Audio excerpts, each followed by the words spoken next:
Olá, pessoal. Vamos mais uma vez para o curso da Gênese com o Marco Bechara. Hoje a gente indo para a aula 13, que também fala sobre fluidos, é a continuação sobre fluidos. Marco, com você. Atma Namastê, vamos iniciar aqui, colocar a minha apresentação.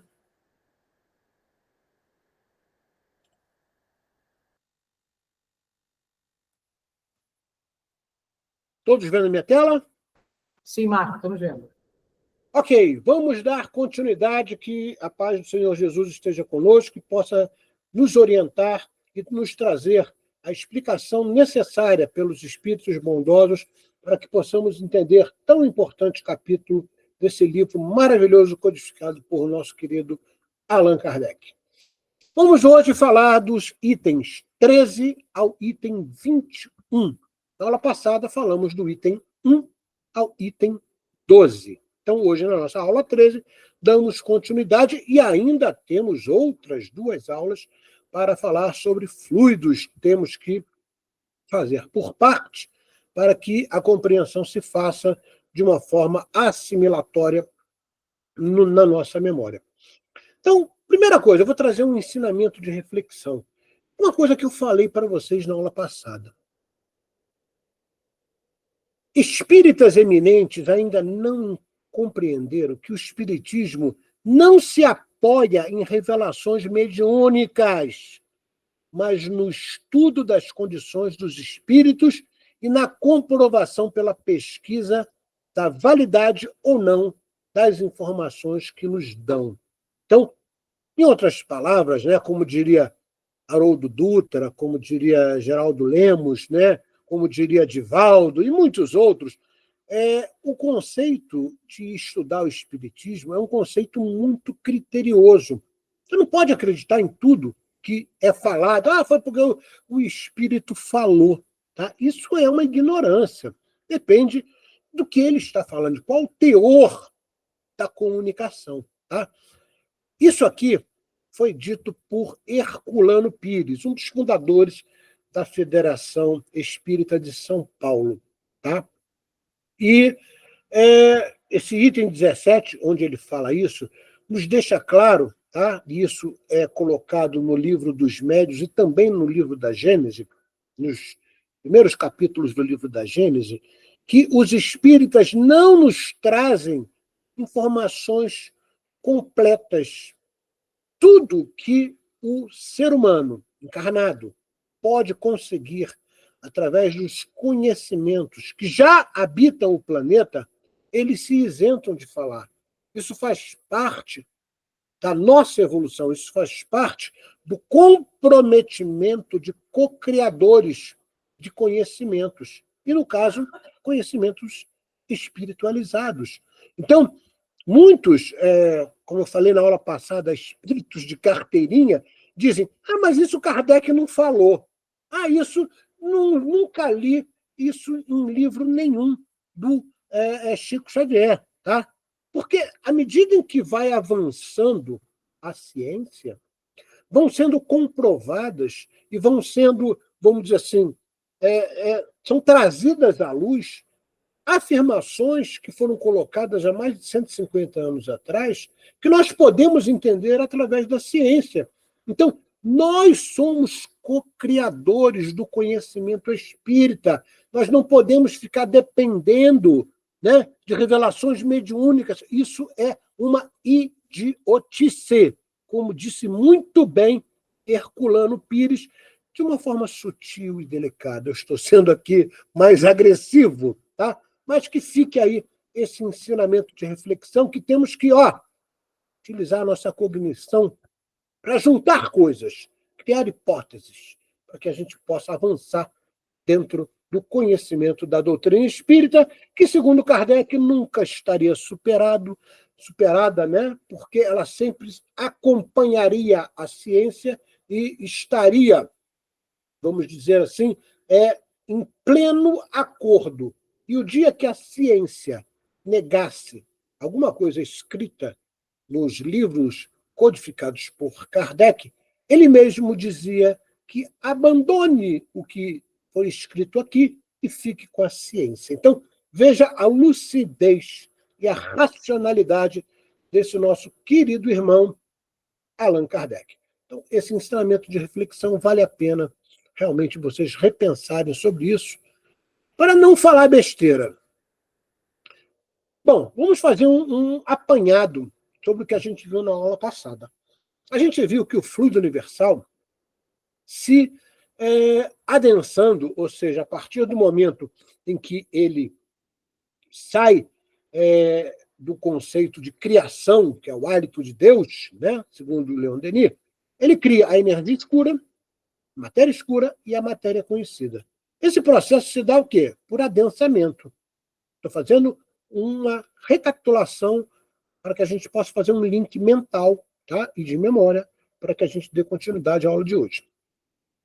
Depois vem os fluidos da galáxia. Marco, daqui para cá, o que acontece? Um adensamento. Então, aqui, o fluido universal, também chamado de fluido cósmico, quando alguém fala fluido cósmico universal, é uma repetição totalmente inútil, né? Porque já se é um fluido cósmico, ele é universal. Ou é fluido cósmico, ou é fluido universal. Ele é de uma pureza total. O fluido de uma galáxia já tem um pequeno adensamento. O fluido do nosso sistema solar tem mais adensamento. O fluido do nosso planeta Terra tem mais adensamento. Até chegar no fluido vital, que também tem suas decomposições, como nós vimos nos conhecimentos védicos que nós apresentamos na aula passada. Então, todo esse processo é de adensamento, mas a matéria-prima é uma só. Ou seja, como eu disse na aula passada, a unidade divina se faz na diversidade do que nos é conhecido, que no caso é a matéria. Aí vem a matéria, né? Essa matéria tem a matéria invisível, que compõe o perispírito, o plasma e o gás. A gente não vê isso aqui, né? Mas é uma matéria. O perispírito é uma matéria.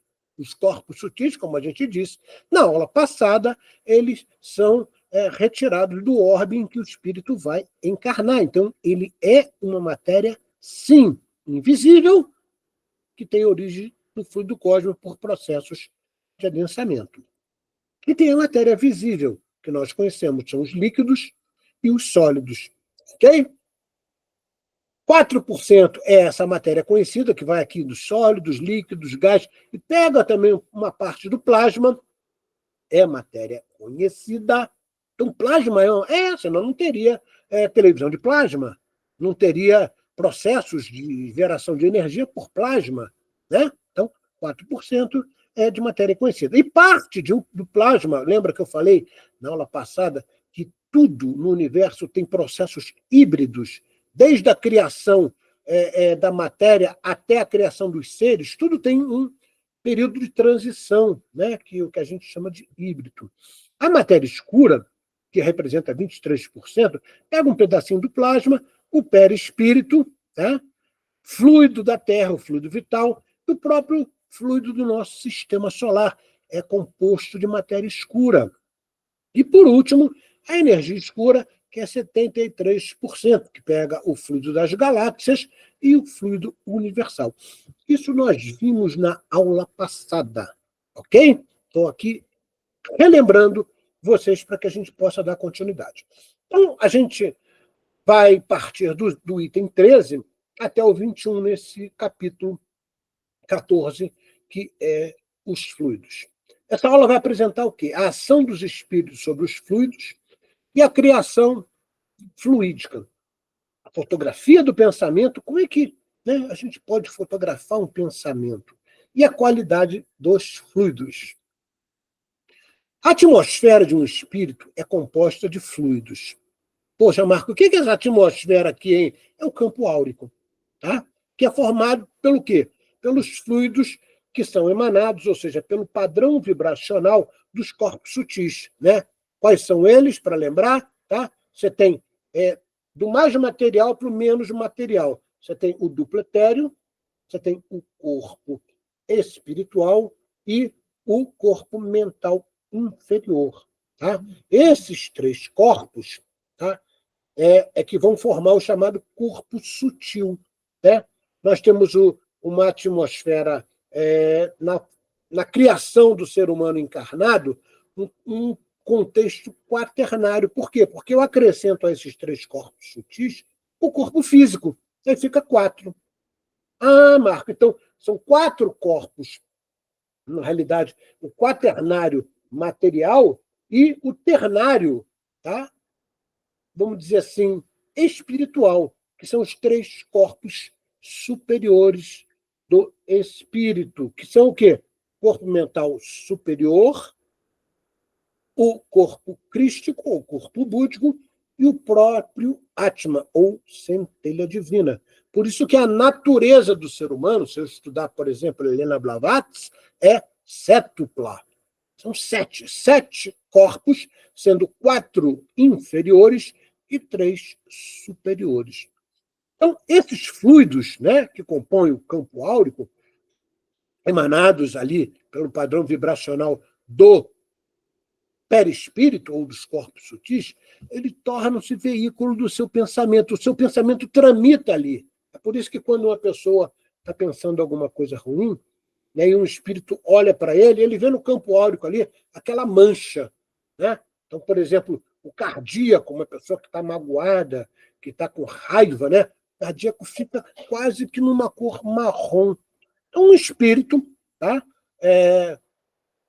Desencarnado, ele olha ali, ele vê o campo áurico e vê essa pessoa está com um problema.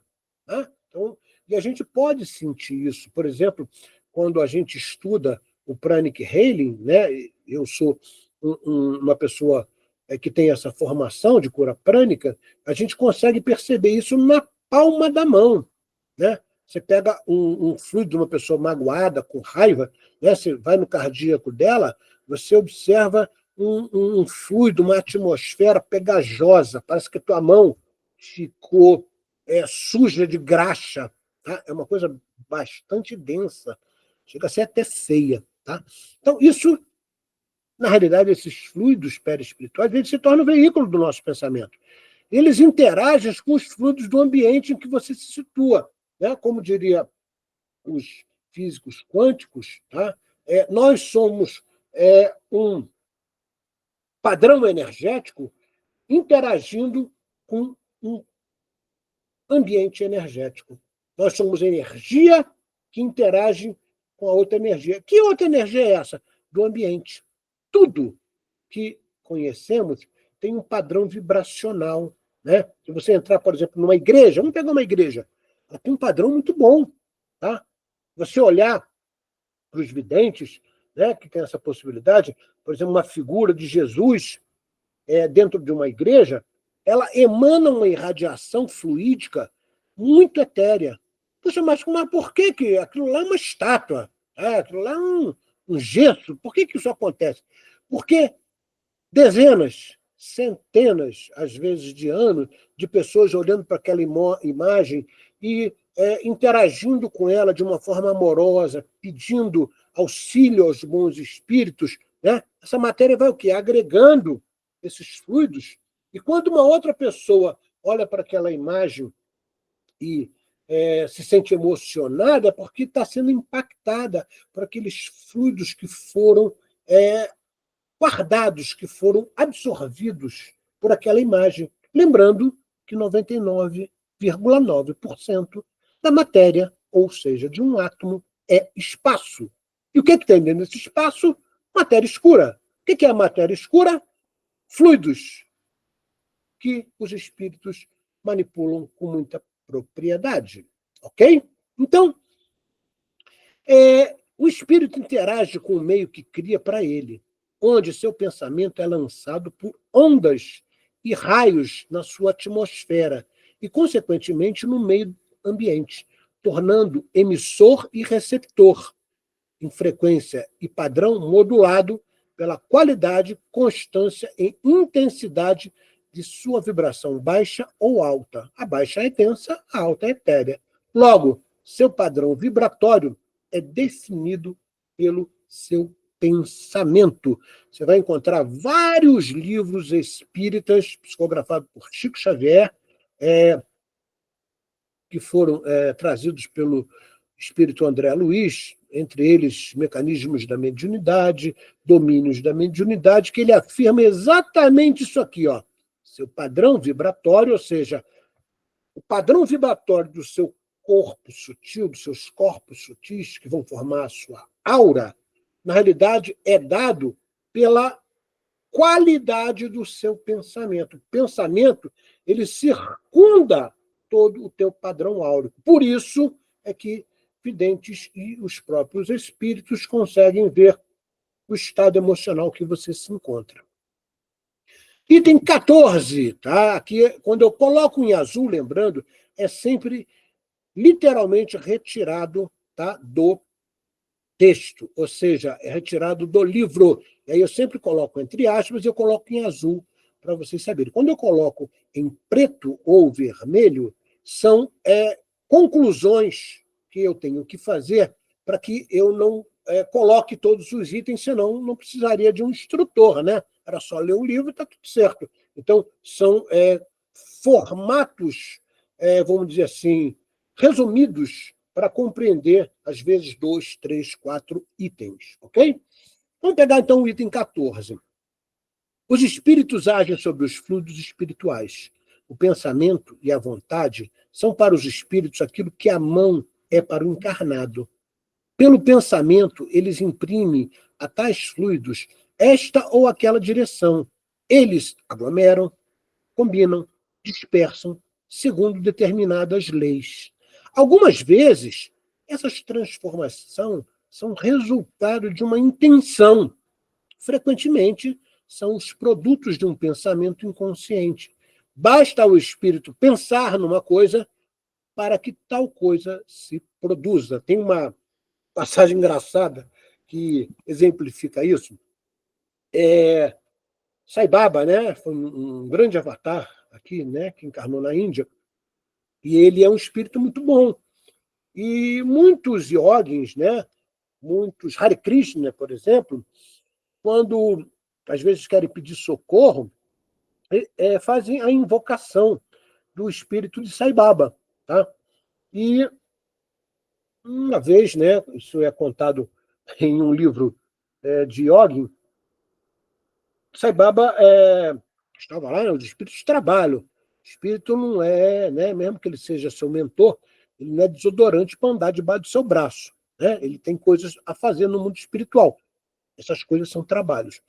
Então, um devoto, né, uma pessoa admiradora, um crente no Sai Baba, ela se estava numa situação de perigo. Tá? E aí ela, Sai Baba, por favor, me ajuda, Sai Baba, me dá a orientação necessária, me traz a melhor forma de proceder. Não sei. Aí ele está ali tentando, né, pensar aquilo ali, e nada, demorando. Né? E aí ele acabou não conseguindo. Eu falei, puxa vida, eu vou, posteriormente, né, conversar com o Sai Baba para saber o que aconteceu. Aí ele tem acesso, né, a uma comunicação com o Sai Baba e fala, Sai Baba, poxa, eu lhe admiro tanto, eu tenho tanta crença em você, você foi um grande avatar indiano, né, e trouxe conhecimentos para o mundo todo. Eu te chamei em um determinado momento e você simplesmente não me atendeu. O que você tem a dizer sobre isso? Aí Sai Baba sorri e fala assim para ele, olha, eu quis te ajudar sim, mas para que eu te ajudasse, né, você tinha que pedir com mais vontade. Aí o encarnado fala assim, mas como assim? Você imaginou, quando me pediu ajuda, que eu estava saindo da Índia e caminhando, talvez flutuando, né, ou talvez até num aeróbus, né, que é um ônibus do mundo espiritual, caminhando da Índia até, né, o Brasil. Então, esse caminho é longo. Né? Então, muitos e muitos 1000 quilômetros a serem percorridos. Então, demora. É por isso que você não foi atendido.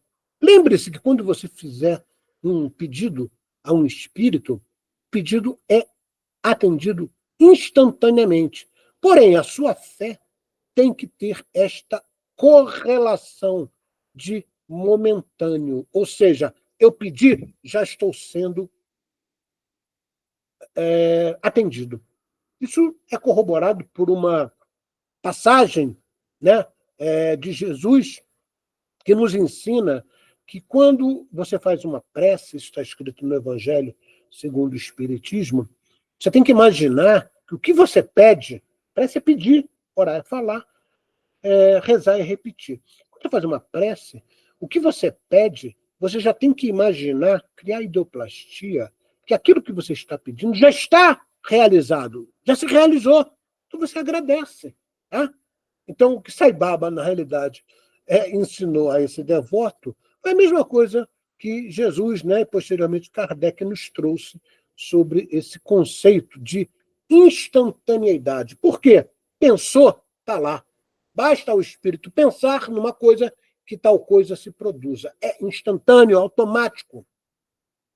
Caramba, nunca tinha pensado dessa forma. Pois é, pense. Ainda no item 14, a continuação, o pensamento do espírito cria fluidicamente os objetos dos quais tem o hábito de se servir, utilizando o ectoplasma de encarnados. Tá? Então, o ectoplasma é matéria-prima na quarta dimensão.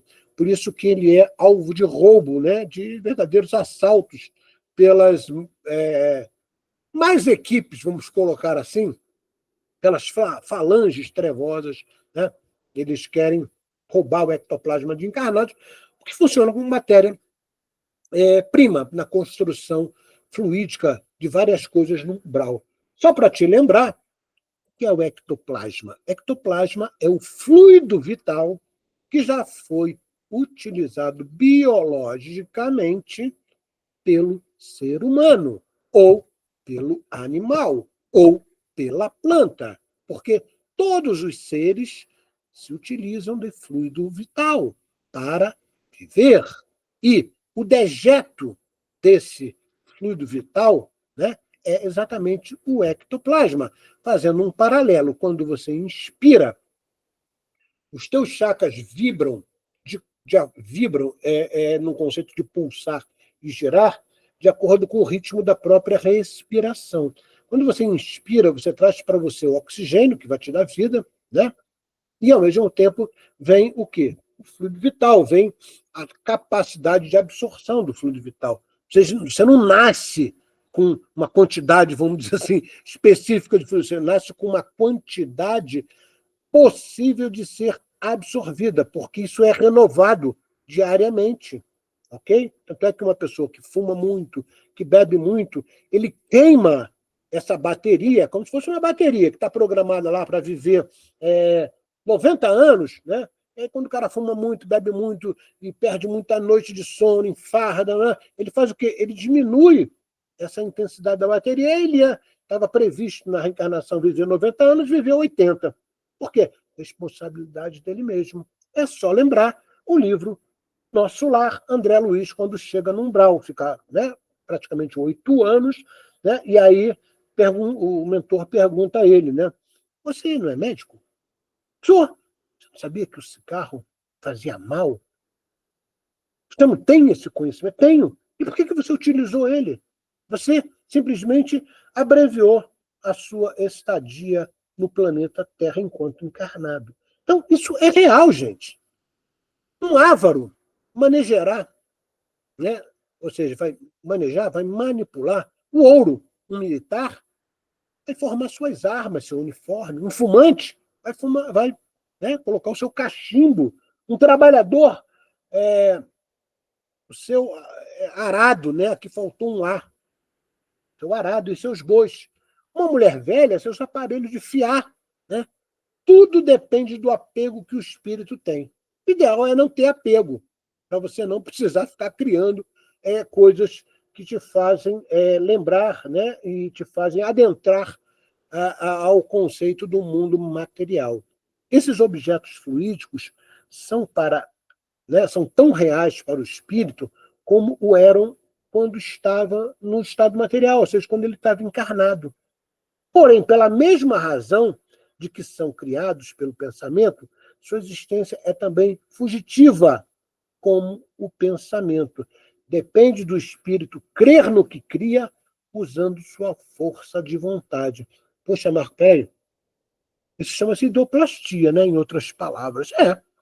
O espírito desencarnado tem uma qualidade e uma possibilidade de criar idoplastias e plasmar, aí, primeiro estágio da matéria, lembra?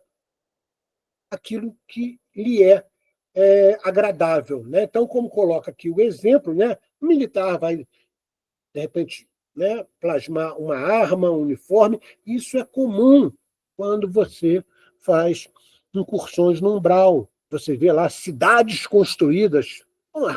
É igualzinho aqui. É igualzinho em cidade, só que elas têm um aspecto assim de relaxamento, elas são muito mal cuidadas, né? Por quê? Porque aqueles espíritos não estão preocupados com a beleza. Eles querem dar continuidade a quando estavam encarnados. Então, o desencarne não muda ninguém. A pessoa desencarna, ela continua sendo a mesma, com os mesmos defeitos, os mesmos vícios, as mesmas virtudes. Não muda absolutamente nada. Nada. Ele é a mesma persona que estava encarnada. Tá? Então, ele, se tem algum apego, ele vai tentar plasmar. E quando ele não consegue fazer isso, o que ele faz? Ele se aproxima de encarnados que têm o mesmo gosto que ele tinha quando estava encarnado. E são daí, né, originados os processos obsessivos. Lembra disso? O pensamento cria imagens fluídicas e se reflete no envoltório perispiritual, como num espelho. Então, olha só, quando você pensa alguma coisa, né, você cria uma imagem fluídica, você cria uma idoplastia. E essa idoplastia, como se fosse um espelho, ela reflete no teu campo áurico. Então, um espírito olha e ele vê aquilo ali. Tá? Ele vê como se fosse uma televisão. Estou vendo aí fulano pensando nisso. E o fulano está pegado aqui. Né? Eles não são mágicos, né? Simplesmente isso é real. É como se fosse uma fotografia do pensamento espelhado no teu campo áurico. O pensamento toma corpo.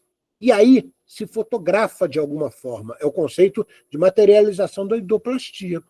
É assim que os movimentos mais secretos da alma repercutem num envoltório fluídico, que uma alma pode ler em outra alma, como num livro. Todavia, vendo a intenção, pode pressentir a realização do ato, que se lhe seguirá, porém, não pode determinar o momento em que se realizará, nem precisar seus detalhes, nem mesmo afirmar se ele virá a realizar-se. Pois as circunstâncias ulteriores podem modificar os planos e mudar as disposições. Puxa, Marco, então, peraí. É aí que aí a gente consegue ver, por exemplo, as previsões, ou seja, as vidências, né? Vamos pegar um exemplo claro. Segunda Guerra Mundial, livro de André Luiz.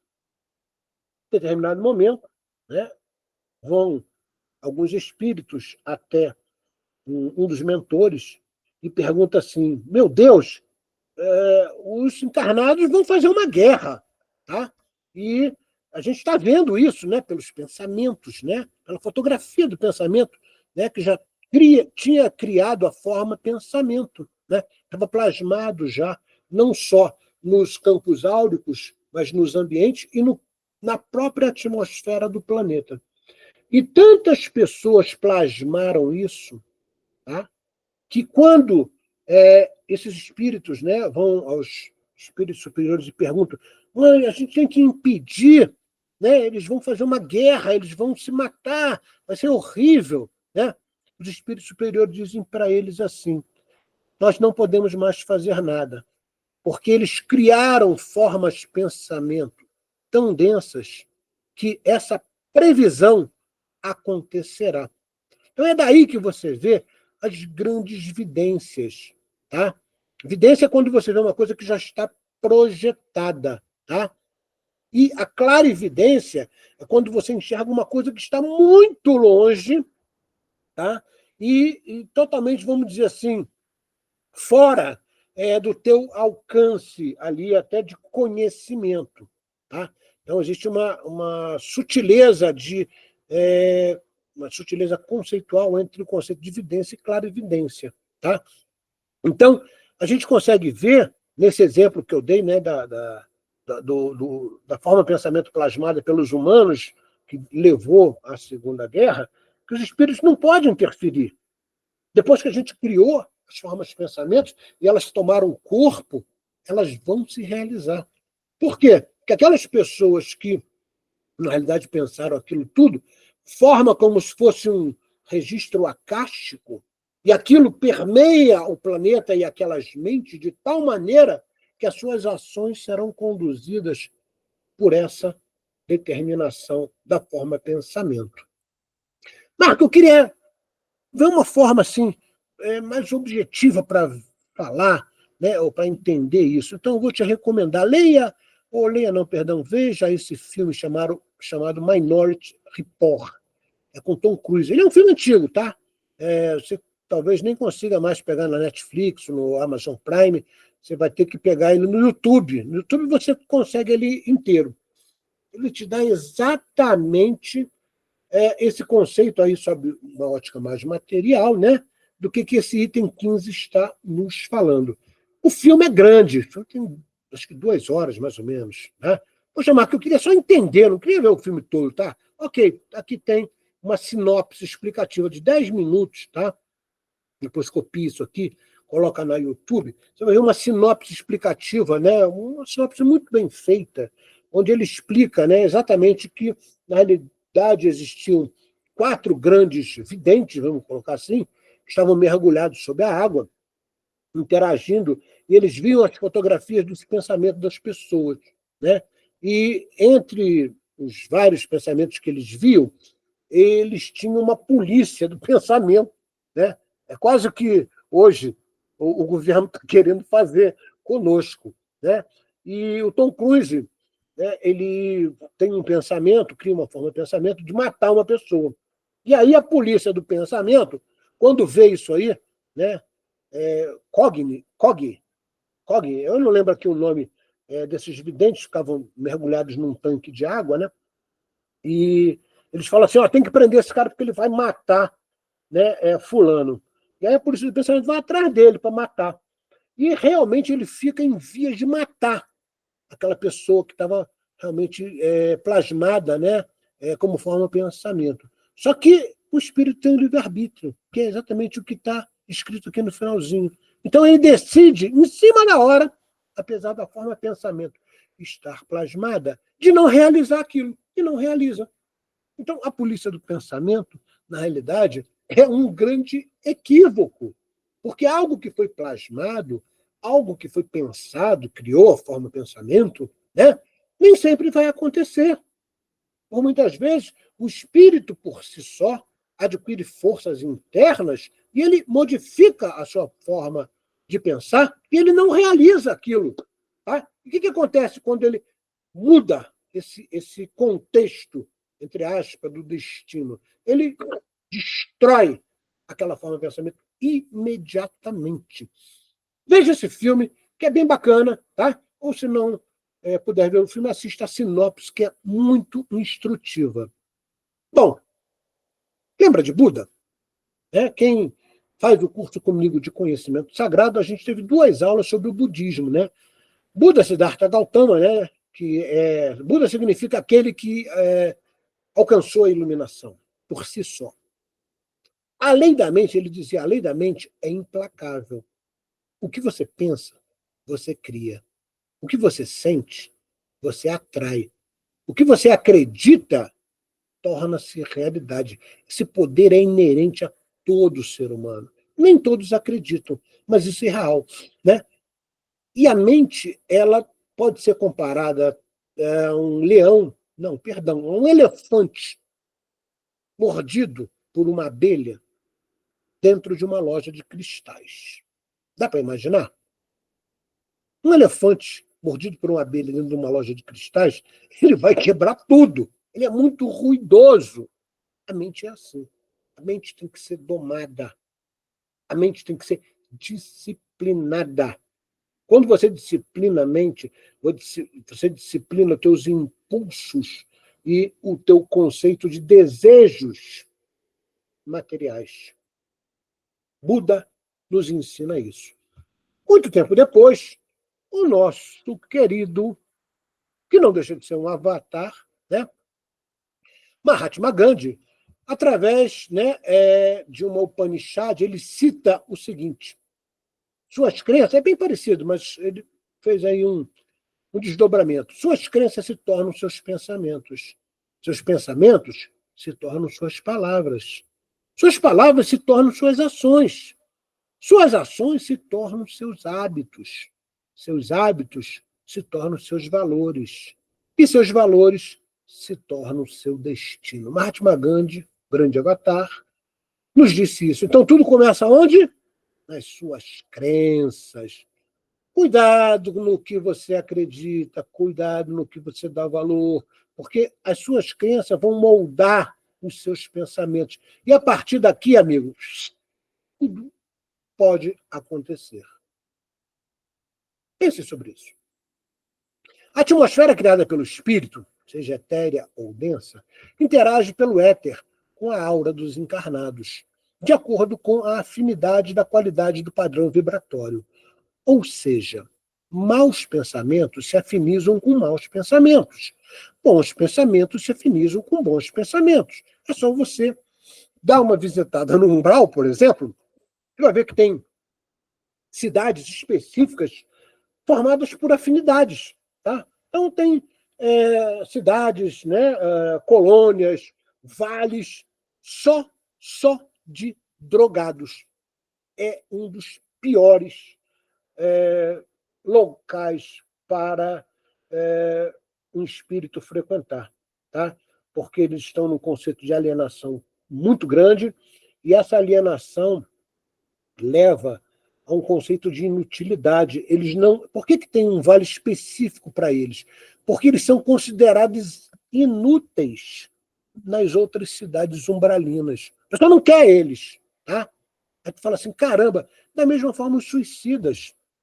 Eles têm uma confusão mental que, obviamente, reflete no seu corpo sutil, nos seus processos de pensar, que eles são chamados de inúteis. Então tem que ter um vale, um local específico para os drogados, para os suicidas. Tá? E é muito difícil para um espírito bom resgatar, eles não conseguem isso. Tá? Tem que haver arrependimento, tem que haver um nível de consciência maior, tem que haver um nível de apelo consciente de socorro.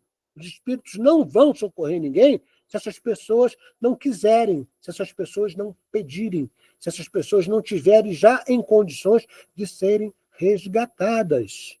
Por isso que a gente tem que tomar muito cuidado, como diria nosso querido André Luiz, com o que você pensa, porque o que você pensa, no fundo, vai se tornar o seu destino.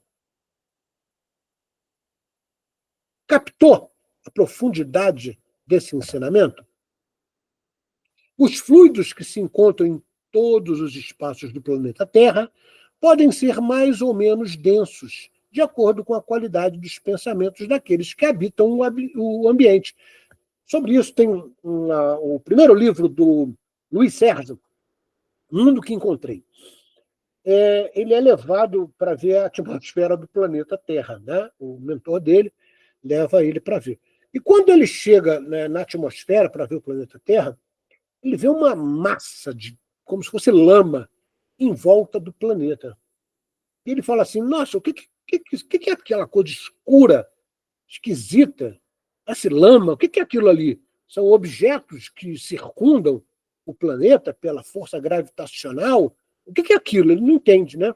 Aí o espírito fala assim, aquilo é o padrão vibracional dos encarnados que refletem na atmosfera perispiritual do planeta. Ou seja, os fluidos espirituais do planeta ficam densos conforme o pensamento dos encarnados. Por isso que, para que o planeta entre em um processo de transformação, que é o caso que vivemos agora, espíritos que têm um pensamento comprometido com a densidade não podem mais habitar aqui. Eles têm que ir para outro local, porque eles não são mais comportados, né, no novo intervalo vibracional que aquele mundo que está saindo, no nosso caso, de expiações e provas para o mundo de regeneração, vai comportar, o intervalo vibracional vai ser maior. Então, aqueles espíritos que pensam de uma forma muito densa, muito ligados à matéria, eles não podem mais ficar aqui. Então, eles são gravitacionados para um orbe que tem a possibilidade de comportá-los. Como diria o nosso querido mestre Jesus, né? Os mansos e pacificadores herdarão a Terra. A Terra, esse nosso planetinha, né, como diria Carl Sagan, o pálido planeta azul, ele passa atualmente por um momento de transição para um mundo de regeneração, onde o padrão vibratório vai ser maior. E, sendo maior, tem que comportar espíritos com um padrão de pensamento melhor. É por isso que estão encarnando no nosso planeta espíritos vindo, inclusive, de outros sistemas solares, para modificar o padrão, né, da atmosfera espiritual do nosso planeta. E é através deles, desses fluidos, que conseguimos, nós encarnados na terceira dimensão, projetar e plasmar formas de pensamento, colocados no espaço e que interagem com a quarta dimensão, que é o caso dos desencarnados, que é aquele exemplo, né, do plasma, da forma de pensamento já criada pelos encarnados quando estava próximo a vir a guerra. Atraindo, influenciando, repelindo, saneando ou viciando os fluidos de ambos e do ambiente, né? Então, cuidado com o que você pensa, porque o que você pensa se torna sua realidade e seu destino, como diria Mahatma Gandhi. Item 18, o perispírito dos encarnados é de natureza idêntica à dos fluidos espirituais. E por isso os assimila com facilidade, como a esponja se embebe do líquido. Esses fluidos têm sobre o perispírito uma ação tanto mais direta quanto por sua expansão e por sua irradiação se confunde com eles. Tais fluidos agem sobre o perispírito e este, por sua vez, reage sobre o organismo material, com o qual está em contato molecular. Quando a gente encarna, tá? O processo de coligação é partícula a partícula, átomo a átomo, molécula a molécula. Teu corpo sutil adentra, tá, na formação do corpo físico de tal maneira que eles são intimamente interligados. É por isso que quando acontece alguma coisa, por exemplo, de desvio, né, da sua conduta a nível espiritual, o seu corpo sente e pode, inclusive, adoecer. Se os eflúvios forem de boa natureza, o corpo recebe a impressão salutar. Se forem maus, a impressão é penosa. Lembremos-nos que miasmas são fluidos densos, com memória. Muita gente não sabe disso. Miasma tem memória, capaz de perfurar as 3 camadas do perispírito, principalmente as camadas fluídicas, que são protetoras da boca de cada chakra, e chegar ao corpo físico, caracterizando assim uma doença. Ok? Então, esses miasmas são produzidos por quê? Pelo pensamento equivocado, pensamentos que contrariam as leis de Deus. Local onde se encontram muitas pessoas, acontece um verdadeiro turbilhão de fluidos de baixo, denso ou alta vibração, de acordo com a qualidade do pensamento, intenção, desejo, ideias e vontade de cada um. Logo, aprenda a se defender e seja mais rigoroso na escolha dos locais que frequenta. Eu não tenho nada contra a música, por exemplo, do funk. Eu já recebi notificações, dentro do terreiro de Umbanda, tá? Onde um espírito, no caso era um Exu, que eu estava trabalhando com ele, né? Estava me inspirando e ali junto comigo, né? Ele disse para mim que nesses ambientes, né, de bailes funks, tá? O padrão vibracional é muito, muito, muito baixo, se assemelhando às crostas mais profundas do umbral. Né? E é isso por quê? Porque a intenção de quem vai, né, o desejo, né, a ideia de quem vai nesses locais, na maioria das vezes, são ideias muito materializadas. Né? É bebida, é droga, é sexo, é só coisa que está ligada à matéria. Então, o padrão vibracional é muito baixo. Então, muito cuidado com os locais que você frequenta, porque você é um campo de energia interagindo num outro campo de energia, que é o ambiente. Então você o quê? Troca fluidos o tempo todo. Você absorve. Né? Exemplo, quando você vai no cemitério é um local que muita gente chora, muita gente tem pensamentos, puxa, de saudade, aquela tristeza, né? Aí você vai lá, você absorve aquilo. Você tem que chegar em casa, tomar um banho, fazer uma prece debaixo do chuveiro, né, pedindo que todos aqueles fluidos que posteriormente você absorveu sejam retirados pelos elementais da água. Coloque sua roupa para lavar imediatamente, porque as roupas também gravitacionam esses fluidos, ok?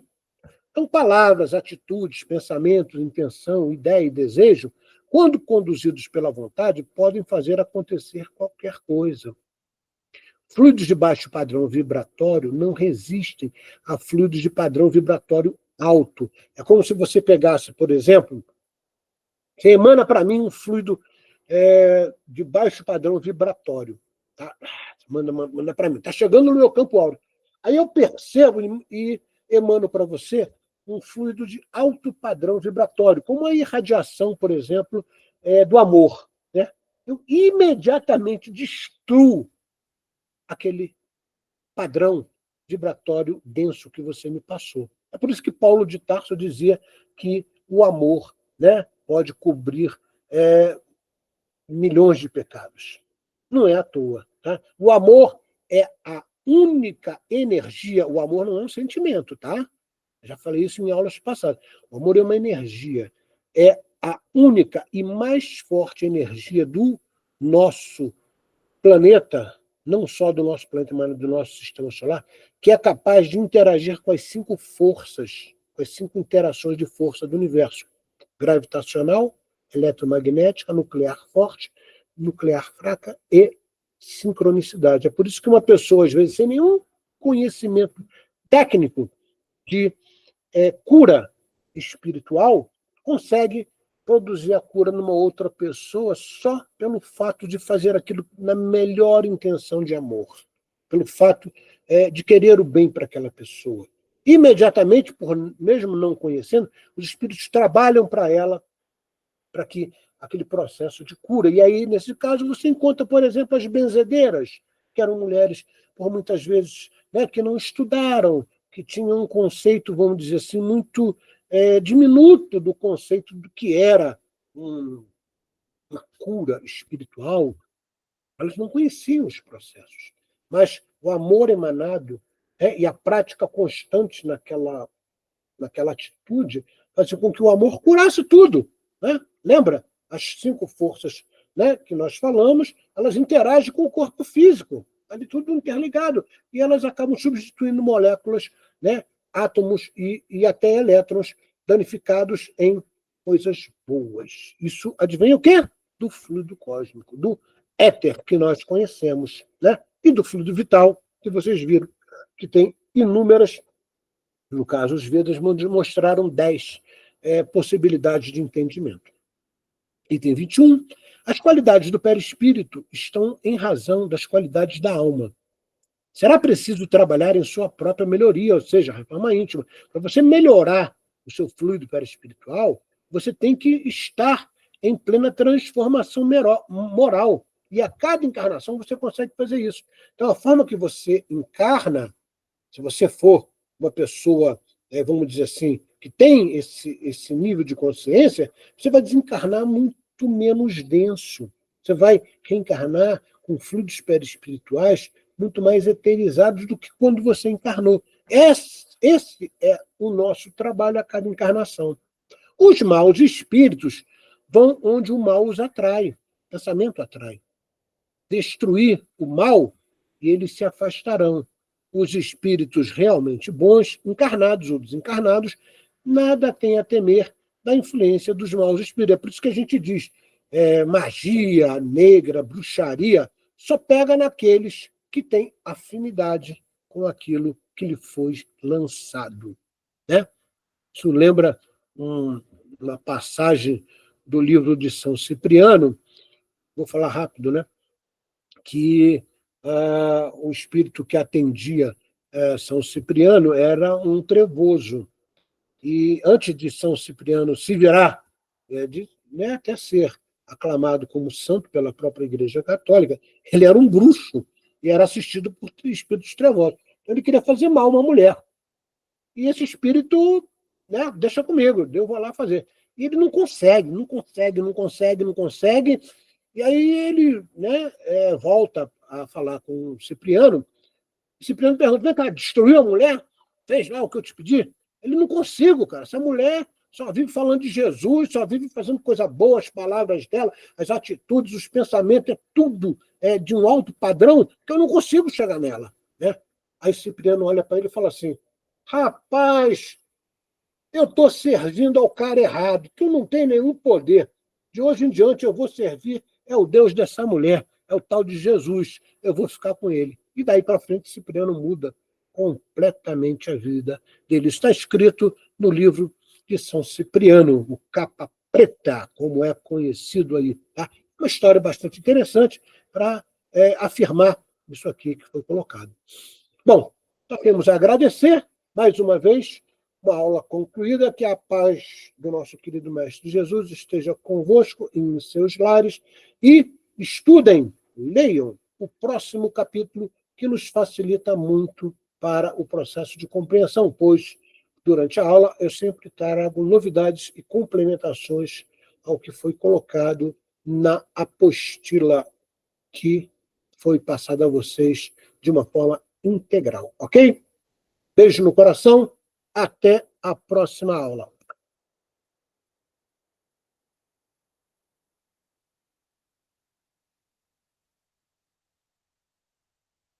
Tudo certo, Simone?